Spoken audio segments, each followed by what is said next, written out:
Hello, hope you're doing okay. My name is Elizabeth May, and I have a lot of speed paints to show you. I knew I didn't want to just put music over this, I wanted to actually talk, so I needed a topic, and I asked Instagram, and they said Q&A. We're doing a Q&A, so grab some coffee, maybe fold some laundry, open up your sketchbook, and enjoy. When did you learn to stand up to your fears, like posting online? When I first read this question, I honestly didn't think I was afraid of posting online, and then I contemplated for about 1 second and realized I am. I really am. I'm afraid of being misinterpreted. I'm afraid of being judged, like being cringe. I'm afraid of a lot of it, you know? However, the reward I get for posting makes all of those nerves worth it, and the reward is connection with people. I really like chatting with people. I love talking to people, and I get to do that in comments whenever I post. Also, you know, whenever you were a kid and you would do something and you would go around and show everyone, I'm chasing that. I didn't grow out of that. What's most important for me to remember is that fear has controlled a large portion of my life. It has robbed countless opportunities from me, and that pisses me off. I don't want to let fear do that anymore. I want to actually live a life, and so I just do things afraid. Ms. May, how do you enjoy art without taking months to upload it? I have an understanding that nobody really cares how much my art looks besides me. I am the one that cares most. I am the one that sets my standard because I am my own boss with this. So why would I let myself suck the fun out of something I very much enjoy? Most people are going to look at my art, go neat, and scroll past just 3 to 5 seconds at most. So why am I agonizing over what a hand looks like? How did you start posting online? I very first started posting on a child-friendly social media-esque website called DIY.org, not sponsored. And then once me and all my friends got way too cool for DIY, we all moved over to Instagram. My very first posts on DIY were usually warrior cats drawings done in MS Paint and some OC drawings done with colored pencils. How do you find references that feel right for a piece?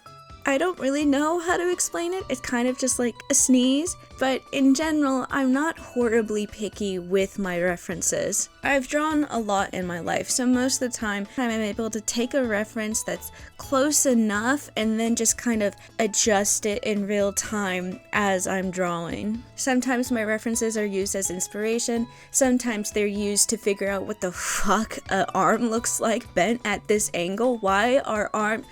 I hate arms. If I'm actually going out and searching for these references, I'm on Pinterest.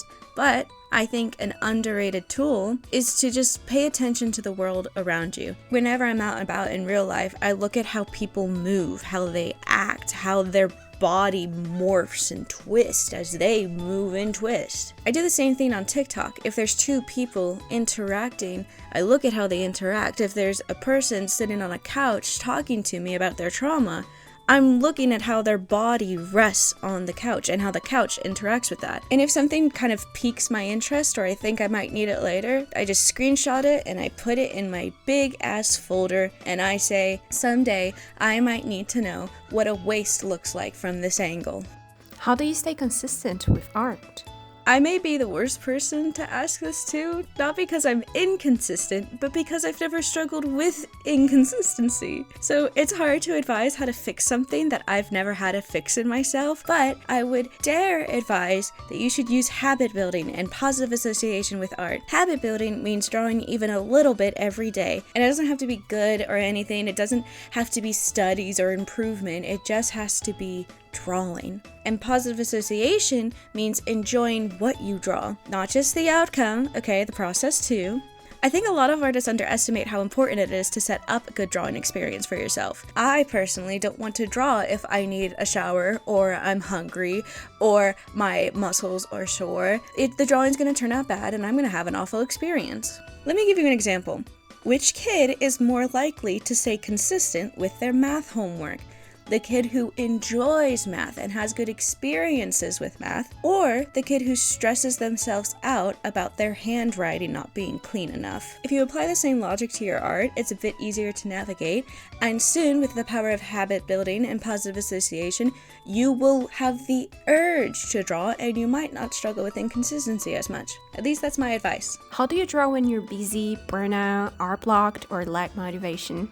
This one is very similar to the last. I build positive association. Being busy is difficult. I will often push off the art I want to do in place of the art that I need to do. I think this is very common. However, a dog isn't going to do tricks for you if you withhold your treats for too long. So how I draw, even though I'm busy, and how I avoid burnout, no matter what, I have to treat myself to something. What this looks like in practice is after a long day of drawing for other people, I set aside time to draw for myself. I shut off my PC and I sit in my bed with my sketchbook and I draw Raphael headshots. Because if I only work on what I need to or hold every single drawing to a high standard, I'll burn out quickly. I think anyone would. So I just do my best to not do this. Does this lose me money in a time of financial distress? Yes. Does it make me a healthier human? Yes. Does it keep my relationship with art healthy? Yes. As far as art block and motivation, I genuinely don't think I ever faced these, so best of luck, bestie. My advice is to give yourself enough room to relax and plenty of time to play with your art, like a kid would. If you just want to sit and redraw pictures from Pinterest for hours, go for it. If you want to draw your favorite character from the same angle, go for it. If you want to try creating something completely different than what you normally do, go for it. These things may not necessarily improve your art skill, but they will improve your art relationship. Where do you find all the energy to draw so much? I have a deep need to escape the horrors of being alive, and this is how I do it. How much time do you spend drawing? How do you balance it? Right now, at least 5 hours a day. I balance all of this because I am unemployed and I don't have much of a social life at the moment. I lost my job a while back and I haven't gotten a new one because I want to stay in the same field really, really bad, but nobody's getting back to me, or if they do get back to me, they ghost me later, and I don't want to switch fields. I've dreaded it so much, which means I'm procrastinating, and that means I have a lot of time to draw, and so draw I do. How do you find inspiration? I sit in my brain a lot.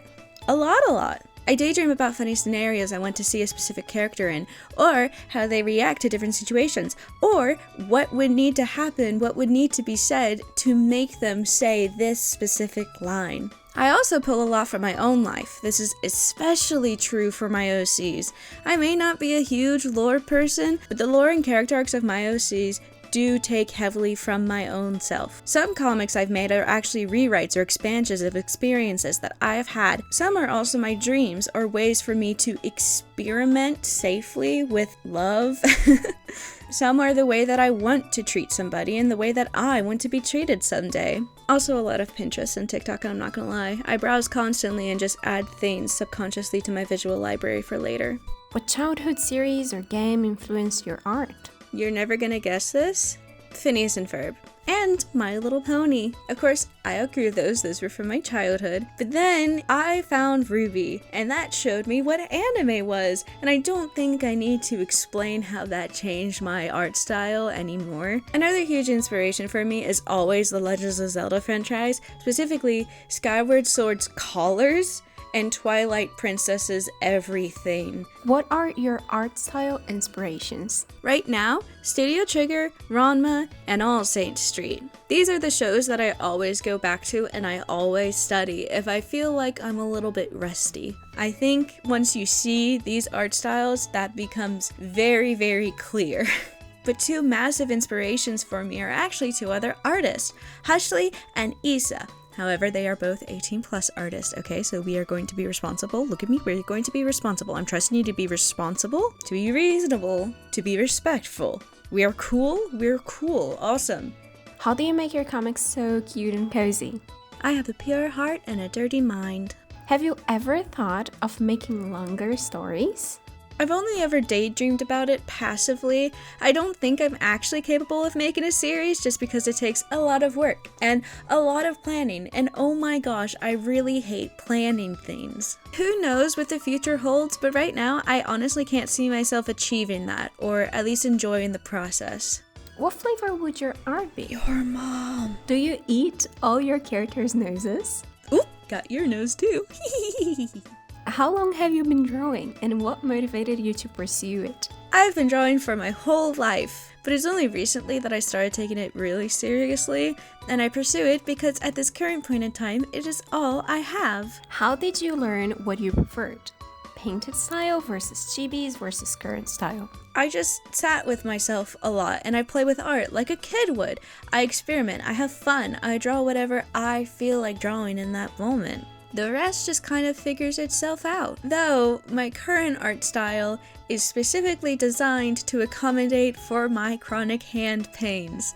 So I am physically unable to do that painterly style anymore. I will actually lose my mind and be in so much pain. So I like my few lines, my soft colors, my minimal shading. I omit details to avoid drawing lines. I use very pastel colors because it's harder to tell if a color is out of place or out of line, or if they're mixing together, if they're so pastel. So I spend less time erasing, and I avoid backgrounds because ow, ow, ow. How did you get into Love in Deepspace? One night during the full moon while I was ovulating, I was on a Tome TikTok, and I saw a TikTok of Xavier, specifically his Misty Invasion card, where he has his chin on MC's knee, and that was the hottest thing I had ever seen in my entire life, and I needed to know what this blonde boy's deal was. Who is your favorite love interest? Guess. Why? And was he always your favorite? No, actually, I'm sad to say that Raphael was my least favorite upon downloading this game. I remember while I was wishing for Xavier's Misty Invasion card, I was thinking, please don't give me Raphael's. But then he made me laugh, and he quickly took first place as my favorite. And now there's way too many reasons why I love this character to let myself talk about it for even a second, because I would just go on and on and on. So just know that I love everything about him, even his middle part. I don't like men with middle parts, he is the exception. What's your favorite thing about each love interest? I love Raphael's everything. You can't make me choose one. I love his entire being. I love the way Xavier communicates so clearly, just immediate clears up any possible miscommunication there is. I love how calming Zane is, I love how reliable Caleb is, and I love how willing Silas is to learn. Where's Silas? I mean this in the politest way possible, not here. And just because I'm a fan artist, it's not my responsibility to draw every single love interest. Politely, with all the love in the world, find a Silas fan artist if you want Silas fan art. Could you start drawing Valko? I already have. Multiple times. You greedy bastard. What's the worst fandom you've been in or experienced? Definitely Love in Deepspace and K-pop. I remain unharmed though. The worst things I've ever experienced is homophobes sending me hate DMs because I draw Raphael and Xavier going at it. What was the first fandom you were part of? I would dare say My Little Pony and Warrior Cats, except I didn't engage with the fandom a lot. I just kind of consumed and sometimes contributed. Where did your username come from? Pulled it straight out of my ass. What's your favorite series? I have a lot. I have way too many. I'm just going to say Teenage Mutant Ninja Turtles because out of all of the franchises and all of the series I've watched, they are the franchise that has the most series that I've been obsessed with in my life. Probably. So, them. Who's your favorite Sonic character? Infinite, because he is such a cringe loser. His music is so god-awful. And I love him for it. What's your favorite snack, your favorite food, and your favorite drink? Snack-wise, Sour Patch Kids. I will demolish a bag of Sour Patch Kids in 5 seconds. For food, my favorite will always be pizza, and my current second favorite is my personalized, modified kerembap. You take some rice, you take a little bit of white American cheese and it melts over the rice. Mwah.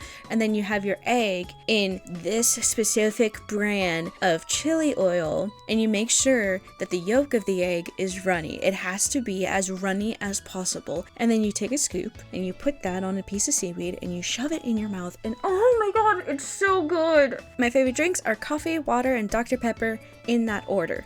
What's your favorite color? Blue, it being the closest to black and all. Never watched Ruby. Can you give me the rundown? Oh god, okay. So there is this world, and it has monsters called Grimm. And because there are these monsters, there's people who defeat these monsters, and they are called huntsmen and huntresses. Our protagonist wants to become a huntress, so she goes to school to become a huntress. However, the big bad guys attack. Oh my goodness, there's evil villains. The big bad guys take down a communication tower, and there's like, 4 communication towers in total? And if one of the towers go down, none of the other towers work anymore. So now the world can't communicate with each other. Oh no. And now the school is completely destroyed. Oh no. And so now these teenagers are traveling the world, trying to get to the other schools and save them, because the schools hold a thing called a relic. And if we let all the bad guys get all of the relics, collect all 4 of the relics, the world will end. Oh no. So we gotta get to the schools, and we gotta stop them from getting the relics. Awesome. But every single time, they fail. They lose a relic, they lose a school, many people are dead or in danger. And we are currently waiting for the next season. It just got greenlit. Yay! And, that's Ruby. Do you have type 1 diabetes? No, I do not. I think I know why this question came up, though. I made a comic featuring Valko, a werewolf character, and another character that has type 1 diabetes. But yeah, I don't have type 1 diabetes. I just have had a lot of friends who have gotten pregnant or are pregnant, and they have blood sugar issues. And I also think that Service Dog Valko is just such a underused idea. How is it like to live my dream? I beg of you to dream bigger. Not this. You don't want this. Have you ever fallen asleep at your setup while drawing? Most of the times it's purposeful. I set a timer on my phone and I lean back in my chair and I just doze for 5 minutes, 10 minutes, and then whoop, I'm back up and I'm ready to work some more. I've never accidentally fallen asleep at my desk, though I've come pretty close. You know that feeling whenever you're like actively falling asleep? Like you can feel yourself slipping into unconsciousness? I've felt that before. I've never nodded off, but I have felt that before, and at that point I always give up and I go take a quick 10 to 20 minute power nap. What music do you listen to while working? If you go on YouTube and you look up bug music or bug playlist, no AI, or like the POV I'm a Jellyfish playlist, I listen to those a lot. Sometimes I also listen to cozy game music playlists, but artist-wise, I've been listening to a lot of Totomori. I love their stuff. As you can see, I tend to stay on the more low stimulating stuff because I need to kind of focus and think, and I don't want my subconscious to be distracted with loud noises. However, sometimes if I need to power through the drawing, the metal or the Vocaloid music comes on. Did you get called the weird, nerdy, artsy kid in school? Oh, 100%. I think the only aspect of me that never got called weird was my body, because that was frowned upon. Is there another hobby you like to do? Not really. I've been dipping my toes back into gaming as long as the game is gentle and easy enough on my hand. Sometimes I read, primarily manga or psychology books, or I just watch a lot of TV and shows. That's about it. Do you have cats? Yes, except they are barn cats, so they're not really pets, they're more of just ecosystem and population control. There's Mia, she's my old gran and she acts like it. She hates other cats, but she loves humans. There's the triplets, Mayhem, Neferi, and Little Baby. Mayhem is my big man paranoid protector. He'll sit next to you happily, but he does have his head on a swivel. He's unironically like a German shepherd. Neferi is my ruthless killer. I've seen her chase squirrels up trees and take birds down mid-flight. And Little Baby is the littlest baby in the world. She's just so sweet and cuddly. Then there's Neferi's daughter, Aoi. She was named by my niece, and she is the permanent youngest child. She does not want to do any hunting ever. She wants to sit by the window and then rub her boogers against it while you walk past. Then there's Moonpie, my mysterious princess who will side-eye you if you're petting her. Even if she's purring, she's just a constant side-eye. And lastly, we have Moonpie's 3 stooges. They are not named because I do not plan on keeping them, and I'm trying not to let myself get attached. It's not working. They are really cute. Slow burn or unfiltered? I love me a good slow burn. Fun fact, the reason why I haven't been keeping up with a lot of romance anime and just shows is because they get together so quickly and then it's a bunch of them figuring out the relationship. And that's cute. That's cute. I like the yearning. I like the tension. I like the, oh my gosh, our hands brushed against each other. But I also really love an unfiltered, socially awkward, blurted out confession. Do you like horror? Yes, I can't watch horror movies like I used to before. I don't know why necessarily. Ever since I lost my 2 pets, a chihuahua named Rosie and my cat named Carlos, I haven't been able to watch horror movies and actually enjoy them. But I used to. My favorites were The Witch and Bodies, Bodies, Bodies, and of course Scream. I love Scream so much. Ghostface makes me laugh so much. That's a little theater kid running around stabbing people. He's just a little guy. I've never tried reading horror just because I'm very picky with reading, and I really suck at horror games. However, I just started playing Dead by Daylight. I really suck at that game too, but at least I'm not getting like jump scared. Do you base your OCs off of people you know?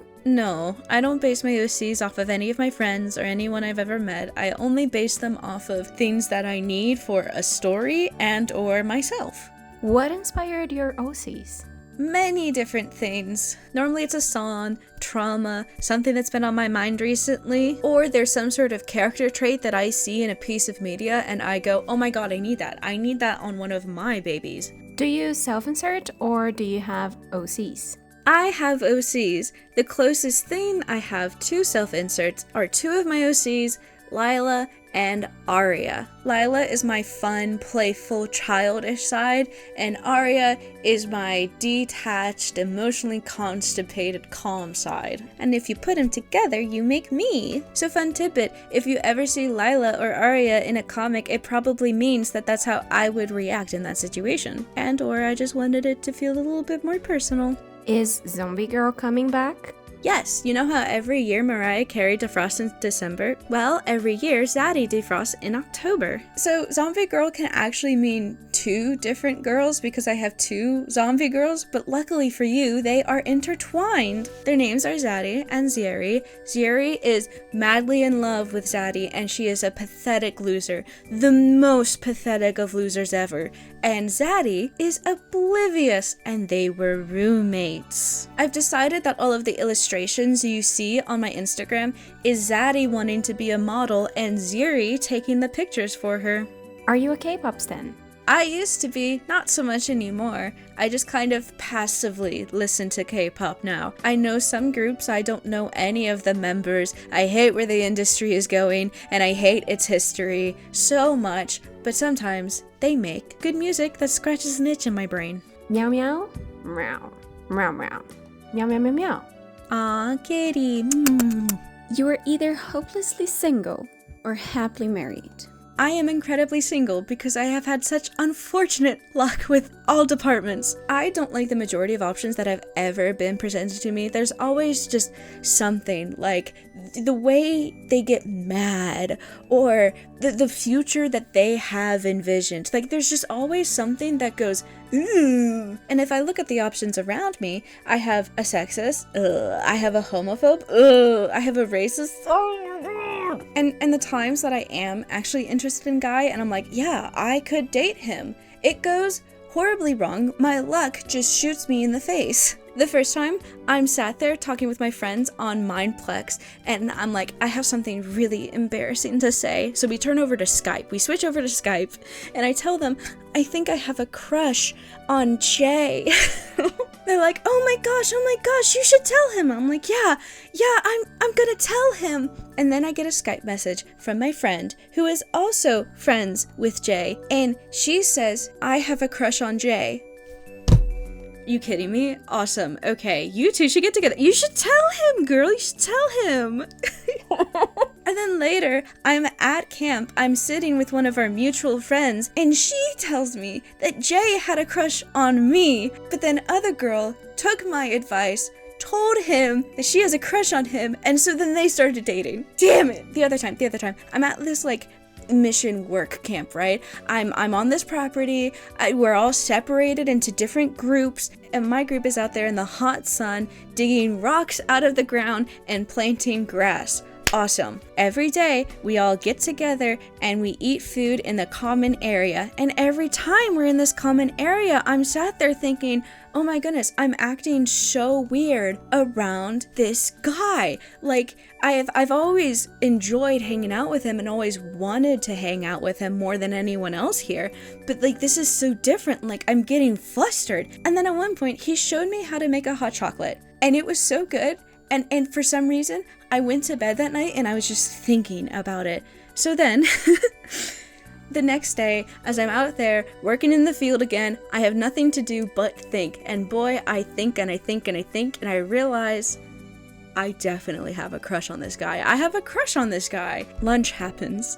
We get to the common area, and one of my friends is acting really sad, like really down, and she's not addressing it. Nobody else is addressing it. I ask her what's wrong, and she says, I can't talk about it. So then I pull a manipulative move, and I say, hey, there's actually something bothering me. Can we go to like a private place and like talk about it? And she's like, yes, of course. So we go back to my dorm room, and I'm like, hey, so actually nothing's bothering me. What is wrong with you? And she says, I have a crush on somebody and I shouldn't have a crush on them. And I'm sat there like, oh my God, she's in his group. She's in my crush's group. I 100% know it's going to be my crush. I say, can I guess who it is? She goes, yeah. I said, is it Caleb? She says, yeah.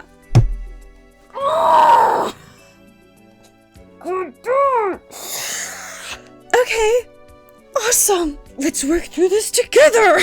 And like, since then, I've been on dates and whatnot, but I haven't had like a hard crush where I want to actively date somebody. So I am just single.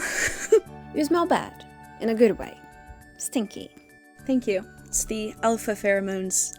Or do alphas have pheromones? You finish a drawing in less than an hour. I definitely can. If a drawing starts to creep in on 2 hours, I start to lose my mind a little bit. And just know, if a drawing took me more than 4 hours, I had multiple crash outs and I want it to be over and I am in hell. You're super gay. I'm so sorry to be the one to tell you this. I'm straight, and brace yourself, it gets worse. I'm cis straight. I'm sorry. Please excuse my existence. I am just a humble hag. I mean no harm. You have a box of different tea flavors. Yes, I do. I'm not a huge tea person. I only ever drink it whenever I'm sick, but I had an image in my head at one point of a bug crawling into these open cardboard boxes of tea, and that freaked me out, and so I bought a metal tin, and all of the tea flavors just get stacked in there. I have a feeling you're like Miyazaki. Cute art, but you have the deepest thoughts in your head. Sort of. I wouldn't necessarily call my thoughts deep, but there are many of them. You listen to metal and country. Metal, yes. Country, no. Chaotic energy, very sweet. Threatens to beat up people who upset your friends. Kind of. I don't really like pain, but I do threaten to shit in yards.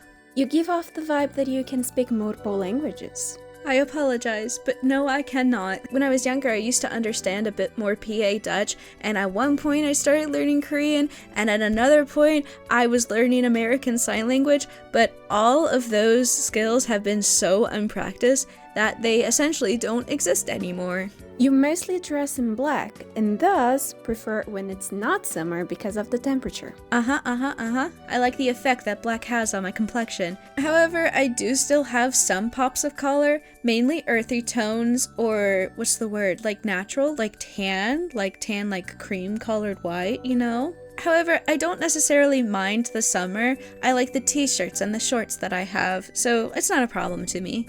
You have at least one flower tattoo. I do not. I've never had the urge to get a tattoo. You love doing really pretty eye makeup. I used to, but then my body picked up the eczema trait, and sometimes it breaks out on my face and you can't put makeup over eczema, or at least you shouldn't. And so most of the time, I'm just not wearing makeup. You were a Tumblr artist first. Actually, no, that site intimidates me so much. You like reading manga or manhwa? Yes, I do! Reading takes a lot of effort for me, so I really like it whenever words are broken up into these little speech bubbles.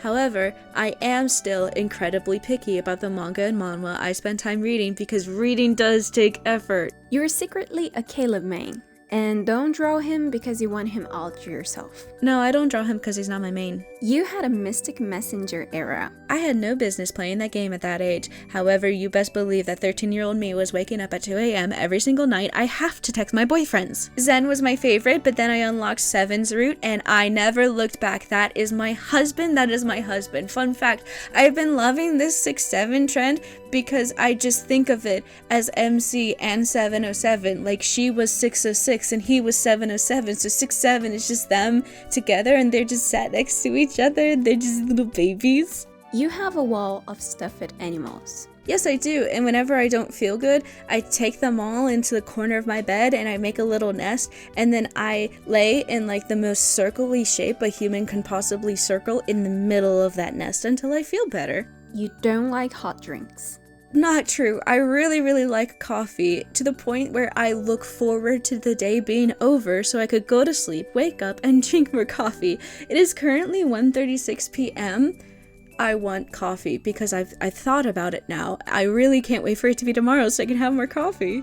You never draw Zane because you draw him too sexy, and if you draw him too much, the world will end. I wish that was the case. Unfortunately for me, whenever I feel like drawing Zane, I'm incredibly sick. I don't know what it is, I can't explain it, but for some reason, whenever I'm sick, I just feel like drawing Zane. And so if you see a Zane comic from me, just know I'm suffering. You're very whimsical. I try to be. The world is an awful place to live in and life is a horrible thing to go through, so I try to just make it bearable. You have an art degree. I do not, and in fact, I've never gone to college and I don't necessarily have plans to. You want to dye your hair 5,000 different colors. I used to. Whenever I was a kid, I really loved the idea of having rainbow hair. And then I got a little bit older and I wanted neon hair. However, my mom was heavily against dyed hair. And whenever I was old enough to go against her wishes and dye my hair, I very quickly found my favorite combo, brown hair with bleach streaks. However, I'm not gonna lie, I have been heavily thinking about dyeing my hair black. Possibly keeping the bleach. I feel like the bleach has to stay. I just haven't decided yet. I haven't committed yet because what if I change my mind and then what if my hairstylist hates me and I'm not going to do it by myself because what if I mess up again like that time I bleached my hair? You sound like you don't like cheese. This is true. I am very particular and very picky about my cheese. I like it to be an accent on the meal, not the main vocal point. There are, however, very few exceptions to this. You are a crab rangoon girly. I had it once and it was very good. You like cheese on pizza. Oh no, I messed up. On the script that I sent to my friend, it says you like cheese on pizza. It's supposed to be you like pineapple on pizza. God damn it. No, I do not like pineapple on pizza. Don't even like pineapple. It disgusts me. I assume you were the cutest to ever exist. Oh, this one is mine. Not I assume. It's you are the cutest to ever exist. Thank you, Mia. I love you too. And that's it. I hope you enjoyed this video. Everyone say thank you, Miss Mia, for voicing the questions. She did a very good job with her cute little voice. Everyone say yay! Let me know what you think of this video format. I've saw a few people asking about my art process and my art journey. However, I think those are such loaded questions that I should just dedicate videos to each of them. So let me know what you want. You are the audience. If you want to see my other content, you can find me on all of these places. Thank you very much for watching. I hope you have a good day, and that's it. Bye.